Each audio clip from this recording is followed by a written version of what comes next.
ये देख सकते हैं आप, ये जो लोग हैं इनकी नज़र उस पार भी जाती है, बिल्कुल हमारी नज़र भी उस पार जाती है, लाइन ऑफ कंट्रोल के उस पार जाती है।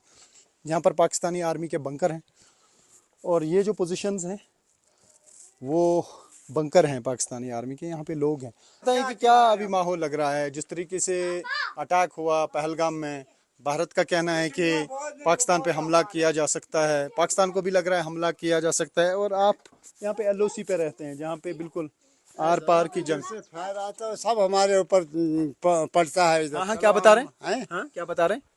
जिस वक्त फायरिंग होती है ना, शलिंग, सब गोलाबारी यहाँ होती है हमारे इस गांव में। ये मकान टूट फूट का, किसी के पास पैसा था उसने बनाया, जिसको नहीं है ऐसे ही पड़ा, चलो मैं दिखाऊंगा, इतने इतने सुराख अभी भी हैं। हमारा टीना ऐसे हो गया है।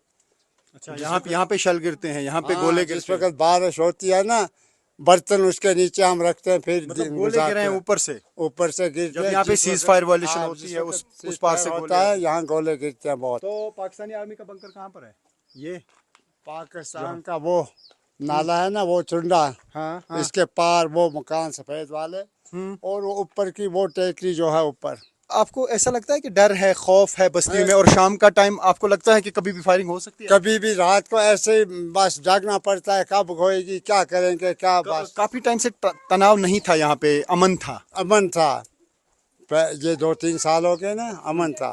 फिर आज फिर बोलते हैं बस जंग हो जाएगी, फिर ये फैर खुलेगा, इससे खो फिरास में आ गए हम भी। हाँ, फिर क्या करें, अगर फैर हो जाएगा कहाँ जाएंगे हम।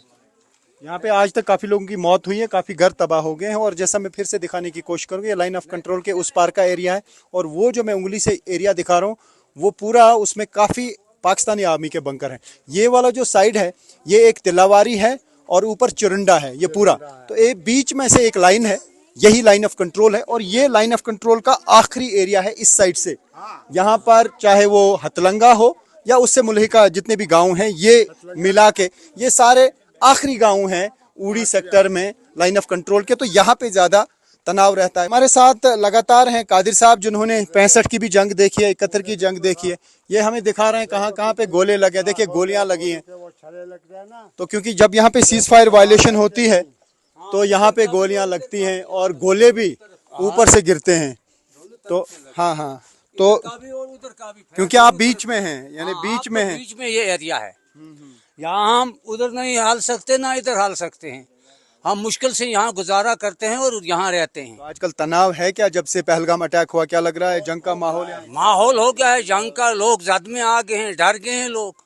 अच्छा, ये पाकिस्तान का इलाका है सर। ये इस नाले के उस तरफ हो गया पाकिस्तान। वहाँ पाकिस्तान के आर्मी के बंकर यहाँ से साफ दिख रहे हैं। लेकिन हमें खौफ इस वजह इस चीज का रहता है, जब से पहलगामा में अटैक हुआ तो हमें भी बहुत अफसोस हुआ, दुख हमें भी हुआ, बिला वजह मारे गए लोग। लेकिन अब जो जंग का ये माहौल हो रहा है, इसका हमें बहुत खौफ है, पता नहीं कब फैल आ जाएगा, तो क्या करेंगे, इधर कहाँ छुपेंगे। मतलब तनाव बहुत ज्यादा है। हाँ, तनाव यहाँ तनाव दिख भी रहा है। आप देखिए पूरा बस्ती में काफी सारे लोग जो है सारे जमा हो गए हैं, बच्चे हैं। फैर वो डालेंगे तो फिर भी इधर लगेगा।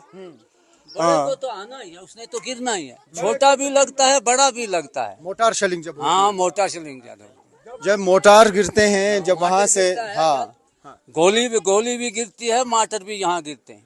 बड़ा जब गिरेगा मकान वो क्या करे। ये वो इलाका है जहाँ पे गोले गिरते हैं, जहाँ पे गोलियां आती हैं, क्योंकि ये वो इलाका है जहाँ पर इंडियन आर्मी और पाकिस्तानी आर्मी के बंकर बिल्कुल आमने सामने हैं। एक साइड से नहीं, दूसरे साइड से, नॉर्थ साउथ ईस्ट वेस्ट आपस में इर्द गिर्द। हम उसी इलाके में हैं जो आज तक गोलाबारी से प्रभावित हुआ है। जब भी सीज फायर वायलेशन होती है, आर पार की शेलिंग होती है, तो उसमें ये गांव बहुत ज़्यादा मुतासिर होता है, क्योंकि ये LOC पर आखिरी गांव है और इसके अपोजिट में पाकिस्तानी आर्मी के बंकर हैं और साइड में इर्द गिर्द इंडियन आर्मी के बंकर हैं। जब आपस में एक्सचेंज ऑफ फायर होता है तो यहाँ गोले गिरते हैं। ये कादिर साहब हैं, हमें दिखा रहे हैं, कह रहे हैं आइए ये दिखाएंगे कि इससे पहले क्या कुछ हुआ है, हम देखेंगे। ये दिखा रहे हैं, ये देखिए कितनी गोलियां इस छत पे लगी हैं। ये सारे जो सुराख हुए हैं ये गोलियों की वजह से हुए हैं। तो ये मैं विजय को कहूँ थोड़ा सा क्लोज दिखाएं। ये देखिए, ये जो सुराख आप देख रहे हैं ये सब कुछ गोलियों से हुआ है। सर गोलियों से साहब, जो बड़ी मोटर चलाते हैं ना, उसका छर्रे लगते हैं। यहाँ देखो क्या हुआ। स्प्लिंटर्स हैं जो मोर्टार शेल गिराए जाते हैं, जब फायरिंग होती है तो गोलियां भी गिरती है, मतलब छोटा फायर भी आता है। छोटा भी आता है, बड़ा भी आता है। तो यहाँ पे बहुत सारे ऐसे छत हैं टीन के जिस पे गोलियां लगी हैं और सुराख अभी भी यहाँ पर हैं। वो देखो, वो देखो, वो हम्म वो देखो, सारे वो देखो ऊपर वो।